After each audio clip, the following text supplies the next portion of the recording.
देखो बस शांत जाओ इधर। टॉपिक हमारा आज का क्या है? Specific heat.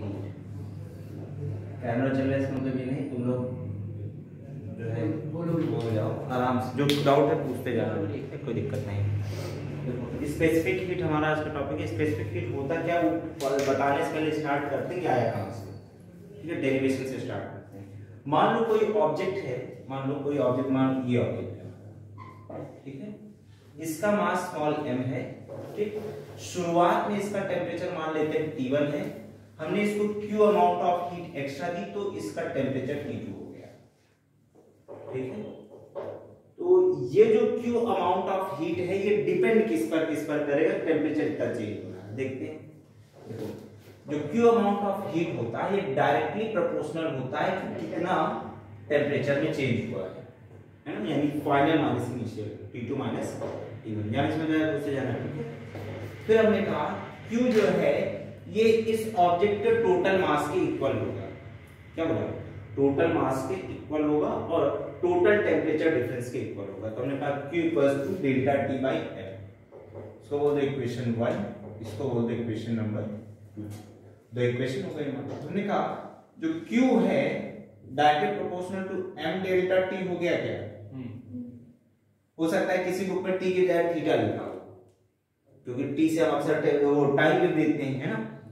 थीटा लिख देने से हम लोग इसको थोड़ा सा अलग कर लेते हैं कि थीटा से हमारा टेम्परेचर बताया जा रहा है, तो थीटा से ये नहीं कहते खाली एंगल बताते हैं, कंफ्यूजन में कोई जरूरत नहीं है। हमने कहा Q equals to m delta T। Proportionality का साइन हटाते हैं तो कोई कांस्टेंट आता है, तो हमने कहा यहाँ कांस्टेंट आएगा हमारा C m डेल्टा T। यहां पर ये जो C टर्म आया है इसी को हम कहते हैं specific heat of the object. बात समझ में आ गई? यानी कि ये हो गया हमारा फॉर्मूला। अब अगर स्पेसिफिक हीट का फॉर्मूला पूछा जाएगा क्या बताओगे? Q upon m delta T। क्यों जान रहे, क्या नहीं समझ में आ रहा है क्या? कानून नहीं झुका है, ये समझ में आ रहा है? अच्छा, अब अगर हमसे कोई कहे कि इसका हम वो बनाए, क्या कहते हैं, डेफिनेशन कैसे बनाया जाएगा, तो वही पुराना तरीका अपना है ना, नीचे जो भी टर्म लिखे उनको यूनिट दिखा दिया जाए, unit mass unit temperature difference. तो हमने कहा इफ, ध्यान देखो, मास कितना हो 1 kg हो जाए, ठीक, या फिर हम इसको 1 यूनिट भी दिखा सकते हैं, जैसा चाहो वैसे लिख सकते हैं। तो हमने कहा डेल्टा T कितना हो, ये हमने कहा डेल्टा T लिखा है, ठीक है। तो टेम्परेचर डिफरेंस हमने कहा 1 डिग्री सेल्सियस लिखते हैं ऐसे। एक बात सुनो, ये जो नोटेशन है ये थोड़ा सा गलत है, क्योंकि आपने जब 1 डिग्री सेल्सियस बताया ना तो ये टेम्परेचर बता रहा है, क्या बता रहा है, टेम्परेचर। अच्छा, जब यहां हमने कहा क्या ये टेम्परेचर डिफरेंस है, तो जब भी जैसे पुरानी बुक्स में हम लोग ज्यादा मिलता था, अभी नई बुक्स में तो कमी देखने को मिलता है सारी चीजें। तो हमने कहा कि जैसे हम लोग पढ़ते थे तो क्वेश्चन में बुक में हमारे लिखा हुआ था सेल्सियस डिग्री, मुझे याद है, हम लोग क्लास 9 की सारी चीजें पढ़ लिए थे, जलना नहीं देखो, तो सेल्सियस डिग्री लिखा होता, तो क्या सेल्सियस डिग्री सही है या गलत है? ठीक है, गलत नहीं, बिल्कुल सही है। जब टेम्परेचर बताया जाता है, ठीक है, चाहे रिलेटिव टेम्परेचर हो या एब्सोल्यूट टेम्परेचर। रिलेटिव का मतलब ये कि चाहे डिग्री सेल्सियस में बताया जाए या डिग्री फ़ारेनहाइट में बताया जाए, डिग्री सेल्सियस बताया जाए फ़ारेनहाइट में बताया जाए। तो टेम्परेचर, जब आप एग्जैक्ट टेम्परेचर बता रहे होते हैं तब आप डिग्री सेल्सियस लिखते हैं, लेकिन जब आप टेम्परेचर डिफरेंस लिखते हैं तब आप सेल्सियस डिग्री लिखते हैं। फिर देखो, हाँ, जैसे अगर हमसे कहा टेम्परेचर डिफरेंस कितना है, आपने कहा 1 डिग्री है, ध्यान सुनो, तो 1 डिग्री सेल्सियस नहीं लिखोगे, आप कहोगे 1 सेल्सियस डिग्री, ये तरीका होता है। लेकिन आज की बुक्स जो आ रही हैं, जो अभी फिलहाल में आसपास जितनी किताब देख रहे हैं, उसमें तो ये सीधा 1 डिग्री सेल्सियस ही लिखा हुआ मिला हुआ है, ठीक है। तो अगर आपने कहीं ये देख लिया है तो मान लेना कि पुराना राइटर है या पुरानी किताबों से पढ़ा हुआ है, तो पहले यही लिखते थे हम लोग। अभी किताबों में ऐसी चीजें देखने को कम मिलती है, लेकिन ऐसा नहीं कि ये गलत है, बिल्कुल सही, ठीक है। केल्विन, हाँ, केल्विन के साथ भी यही घटना घटती है। देखो एब्सोल्यूट टेम्परेचर की जब बात कही जाती है ना, केल्विन स्केल पर एब्सोल्यूट टेम्परेचर जब बात कही जाती है तो हम लिखते क्या है, के। क्या लिखते हैं, के। ठीक, लेकिन अगर हमसे कहते जाए टेम्परेचर का डिफरेंस बताओ, तब हम लिखेंगे डिग्री केल्विन। ठीक है, तब डिग्री लग जाता है। जैसे हमसे कहा कि 2 degree Celsius minus 3 degree Celsius, तो कितना लिखूं, -1 सेल्सियस डिग्री।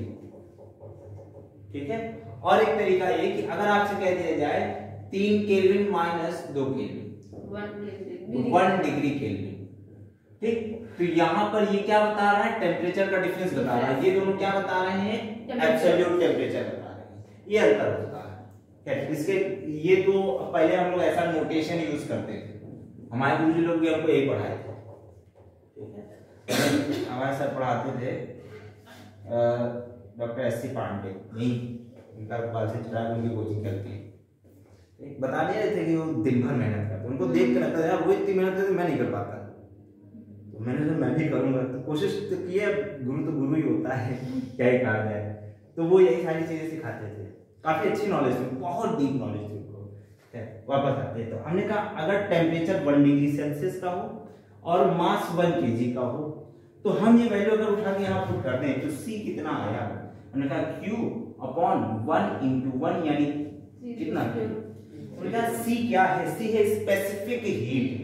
तो स्पेसिफिक हीट क्या है, ये वो अमाउंट ऑफ हीट है, ध्यान सुनो, उस हीट को कहोगे जो एक यूनिट मास का temperature unit degree Celsius change करने में काम आ रहा है। कुछ बात समझ में आ रही है, पक्का? आगे बढ़ो तो डेफिनेशन लिखा जाए, क्या होगा, लिखूं? यस सर, मैं लिखूं तुम लिखोगे, बोलो तुम लिखोगे। ध्यान सुनो, लिखने से पहले एसआई यूनिट बनाते हैं इसकी। ध्यान सुनो, क्या बोला, एसआई यूनिट। हमने कहा, देखते जाना, C = Q by M delta T है। Q क्या है, हीट। हीट की SI यूनिट क्या होती है, जूल। हाँ जूल देखो जूल। और नीचे क्या लिखा है, मास के SI यूनिट क्या होती है, kg। और टेम्परेचर की क्या होती है SI यूनिट, केल्विन। ठीक, तो हमसे अगर पूछा जाए SI यूनिट क्या होगी, तो हमने कहा जूल पर kg केल्विन, या इसी को ऐसे भी लिखते हैं, ध्यान से देखते जाओ कैसे कैसे लिखते हैं, joule kilogram inverse kelvin inverse. ठीक, केल्विन का के हमेशा कैपिटल रखना, केजी का के हमेशा स्मॉल लेटर में ही लिखना, यही नोटेशन होता है। केजी का के कभी भी गलती से भी बड़ा नहीं लिखा जाता। ठीक है, सिंबल नहीं, एसआई प्रीफिक्स आपको पढ़ाया था, नहीं याद है, पहला चैप्टर याद है कि भूल गया, याद पक्का? आगे बढ़े। अच्छा देखो, एसआई यूनिट, अगर हम सीजीएस यूनिट पूछे तब क्या होगा,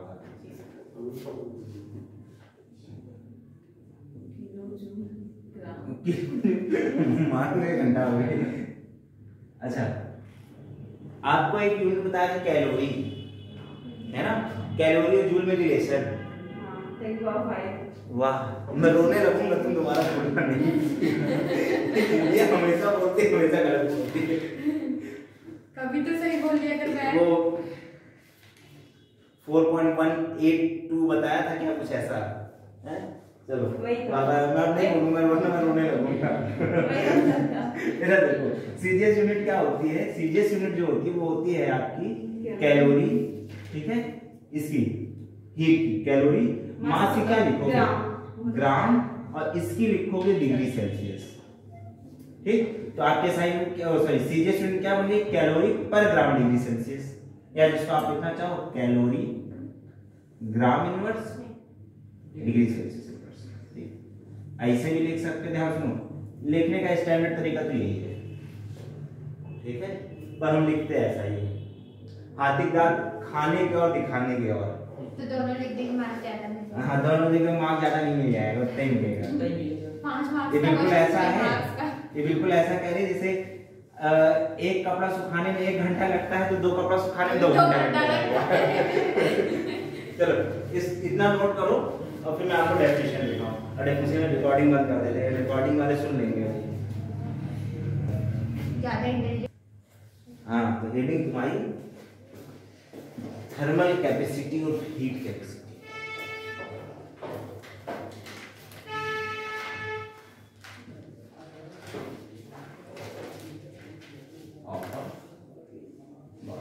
अच्छा देखो, बहुत चूरन टाइप चीज है, चूरन टाइप। हाँ, क्योंकि अभी तुमने जो बात की स्पेसिफिक हीट की, तो तुमने कहा स्पेसिफिक हीट जो होता है वो पर यूनिट मास होता है। स्पेसिफिक हीट क्या होता है? पर यूनिट मास होता है। ये हीट कैपेसिटी क्या है? ये पर यूनिट मास नहीं होता है, टोटल ऑब्जेक्टिव होता है।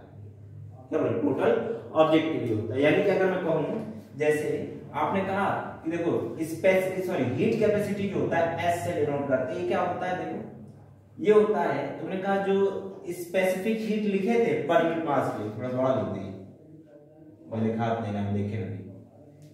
सी स्पेसिफिक हीट सी, और तुमने कहा जितना मास था उससे मल्टीप्लाई कर दिए। तो स्पेसिफिक हीट कैपेसिटी जो होता है मास इनटू स्पेसिफिक हीट होता है। यानी अगर हम बात करना चाहिए, यहां अगर वैल्यू पुट करूं, देखो m और c की वैल्यू क्या होती थी? q upon m delta t। ये होता था क्या? ठीक। तो तुमने कहा मास से कोई लेना देना नहीं रह गया, total heat upon total temperature, sorry change in temperature. यानी कि टोटल मास में तुमने कितना हीट आपने जो है कितना हीट देने पर कितना टेम्परेचर रेज करेगा, इसी बात को हम कहते हैं हीट कैपेसिटी। किसकी? उस ऑब्जेक्ट या उस बॉडी की। जैसे एक काम करते हैं, पहले इसका एसआई यूनिट देखते हैं। एसआई यूनिट क्या हो जाएगा? जरा बोलो। जूल। ऊपर है जूल, नीचे टेम्परेचर डिफरेंस। हाँ, जूल पर केल्विन, है ना? या केल्विन का बार बार कहूंगा के कैपिटल रखना, और जूल का अगर जब आप सिंबल लिखते हैं तो जूल का जे भी कैपिटल होता है, जूल पर केल्विन जे के। कॉलेज में हमारा मतलब हमारे कॉलेज में इंजीनियरिंग वाली जो ब्रांच थी कॉलेज की, साइंस फैकल्टी के अंदर, उसका नाम था जे के इंस्टीट्यूट। याद आ गया जरा? तो जे के यानी जूल केल्विन इनवर्स। अच्छा ध्यान सुनो, यहाँ हाइफन लगाओगे, यहाँ हाइफन लगाओ, ठीक? जूल केल्विन इनवर्स, ये आपका हीट कैपेसिटी। बिल्कुल ऐसा चीज एक और आता है, एक काम करो, इसको लिख लो, मैं आपको वाटर इक्विवेलेंट बताता हूँ। वाटर इक्विवेलेंट हेडिंग डालो, heat capacity of a body. लिखो, लिखियो, चलो को लिखाते हैं। Is defined as the amount of heat required. सुनो, वाटर इक्विवेलेंट होता क्या है? बड़ी आसान से चूरन टाइप चीज ये भी है। सारे ये क्या है? बस चुप रिकॉर्ड हो रहा है। देखो वाटर इक्विवेलेंट की अगर बात करें, इक्विवेलेंट वाटर यानी कि बराबरी का पानी, सबके बराबर। हाँ, बड़ा शांति सुना ध्यान से। होता क्या है कि मान लो मेरे पास एक ऑब्जेक्ट है, ठीक है? एक ऑब्जेक्ट है जिसका टेम्परेचर मैंने कहा मान लो कि 2 डिग्री सेल्सियस पहले था और 8 डिग्री सेल्सियस मुझे बाद में करना है, ठीक है? तो कितना चेंज आया? हमने कहा 6 डिग्री सेल्सियस का। ध्यान सुनते जाना। तो 6 डिग्री सेल्सियस का अब तुम्हारे बुक में जो लिखा वही पढ़ो। वो मैंने बता दिया कि दूसरी जगह पर नोटेशन होगा तो क्या करना है। अभी के लिए तुम्हें यही पढ़ना है, अगर वैसा नोटेशन मिले तो गलत नहीं है एग्जाम में। 6 डिग्री सेल्सियस हमने कहा इसका टेम्परेचर डिफरेंस होना है। इसके लिए मैंने इसको मान लेते हैं क्यू अमाउंट ऑफ हीट दी थी। इसी के बगल में मैंने कहा पानी है, ठीक है? वाटर, ये वाटर है, पानी, जल ही जीवन है। जल है तो कल है। हाँ, जल है तो कल है। तो इधर सुनो, सेव वाटर सेव। इधर सुनो, इसका टेम्परेचर शुरुआत में मान लेते हैं कि 6 डिग्री सेल्सियस रहा, ठीक? हमको क्या करना है कि जितना चेंज इसमें आया उतना ही चेंज इसमें करना है। तो मैंने कहा इसका टेम्परेचर 12 डिग्री सेल्सियस कर देना, टेम्परेचर डिफरेंस कितना? 6 डिग्री सेल्सियस, ठीक है? और इतने के लिए हमने क्या किया? इसको क्यू अमाउंट ऑफ हीट दिया है। अब ध्यान सुना, सुनते जाओ, पहले सुनते जाओ तो कंफ्यूजन दूर हो गई, कंफ्यूजन क्रिएट हो गई। तुमने कहा इसका भी मास, भाई अलग अलग ऑब्जेक्ट है, अलग अलग सॉरी सेम टेम्परेचर है, तो भाई अलग अलग आप सॉरी हीट भी सेम होगी, हीट भी सेम हो जाएगी। कब? जब दोनों को इसकी स्पेसिफिक हीट अलग होगी, थर्मल कैपेसिटी, इसकी भी थर्मल कैपेसिटी अलग होगी। भाई ऑब्जेक्ट अलग अलग है, थर्मल कैपेसिटी अलग अलग होगी। जैसे अभी मेटल होगा तो जब ऐसी छुआ तो जल्दी गर्म हो जाएगा, लकड़ी छुआ तो देर में गर्म होगा। तुमको छुआ दे भगवान जाने मर जाओगे। मर जाओगे। इधर बस और भी लोग हैं, मैं नहीं हूँ अकेले, इधर चिल्लाती रहती। यहाँ मेरी देखो, आवाज। चुप, आवाज मिल रहा है। यहाँ सुनो, इधर हमने कहा कि अगर थर्मल कैपेसिटी अलग है, उनका हीट किस पर डिपेंड करती है? तुमने कहा था सर हीट डिपेंड कर रही थी मास पर, याद करो। हाँ। है ना, अमाउंट जो हीट हम दे रहे थे टेम्परेचर चेंज करने के लिए मास पर डिपेंड कर रहा था। तो हमने कहा इसका मास मान लेते हैं m1 है, इसका मास m2 है। तो अब बात ये आई कि इक्वल टेम्परेचर डिफरेंस के लिए, ठीक, इक्वल हीट देनी हो तो कितने मास की जरूरत होगी वाटर की? इस ऑब्जेक्ट के रेस्पेक्ट में इसकी कितने मास की जरूरत होगी? जैसे मैंने कहा अगर ये 1 किलो है, ये 2 केजी मास की बात कर रहे हैं। वाटर को लीटर में मत नापते हैं, लीटर में वॉल्यूम नापते हैं। हमने कहा 1 केजी ये और 2 केजी ये, ठीक। तो हमने कहा इस ऑब्जेक्ट का वाटर इक्विवेलेंट कितना? तुम कह दोगे 2 केजी बराबर। बात समझ में? हाँ। वाटर इक्विवेलेंट, वाटर इक्विवेलेंट का मतलब ये कि उतना अमाउंट ऑफ हीट जो इस ऑब्जेक्ट को भी दें और वाटर को भी दें, रिलेशन, और इक्वल टेम्परेचर रेस कर जाए, इक्वल टेम्परेचर रेस कर जाए, तो ये मास कितना होगा दोनों का? उनका इसके रेस्पेक्ट में इसका कितना मास होगा? तो जितना इसका मास होगा वही इस ऑब्जेक्ट का वाटर इक्विवेलेंट कहा जाएगा।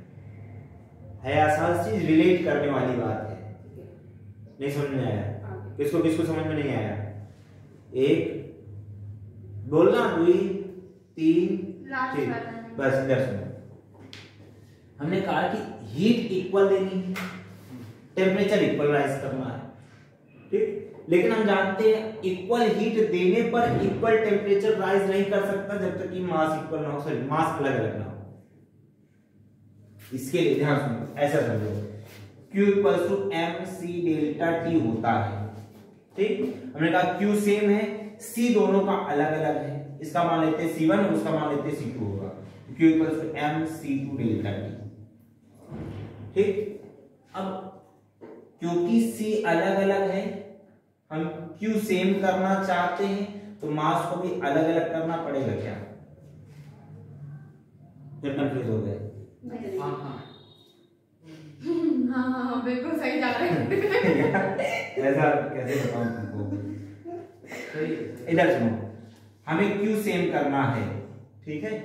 या इसको ऐसे देखो, वीडियो फालतू बनेगी, इतना क्रॉप करूंगा।